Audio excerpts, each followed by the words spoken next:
যদি আপনার মুখে সব সময় ব্রণ থাকে, যা আপনাকে নিস্তেজ এবং কম আত্মবিশ্বাসী দেখায়, তবে এখানে আপনার জন্য মুখের সিরামের কয়েকটি সুপারিশ রয়েছে।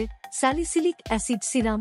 স্যালিসিলিক অ্যাসিড ব্রণ, ব্ল্যাকহেডস এবং হোয়াইটহেড কমাতে সর্বোত্তম কাজ করে, কারণ এটি ত্বকে অতিরিক্ত তেল গঠনে বাধা দেয় এবং ব্রণ সৃষ্টিকারী ছিদ্রগুলি পরিষ্কার করতে ত্বকে প্রবেশ করে। কখন এবং কিভাবে ব্যবহার করবেন? আপনি আপনার মুখ পরিষ্কার করার পরে রাতে মুখে স্যালিসিলিক অ্যাসিড সিরাম লাগাতে পারেন। স্যালিসিলিক অ্যাসিড সিরামের 4 থেকে 5 ফোঁটা বৃত্তাকার গতিতে উপরের দিকে প্রয়োগ করুন যতক্ষণ না এটি মুখে শোষিত হয়।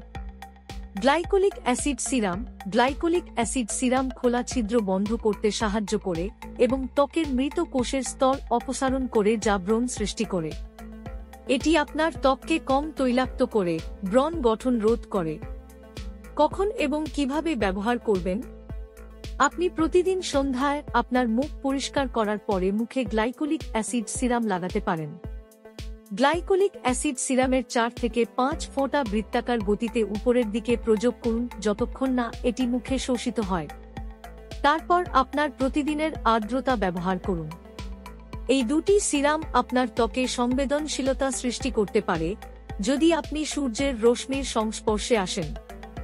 সুতরাং এগুলিকে বেশিরভাগ রাতে ব্যবহার করার পরামর্শ দেওয়া হয়, সেগুলিকে সর্বোত্তমভাবে কাজ করতে দেয়।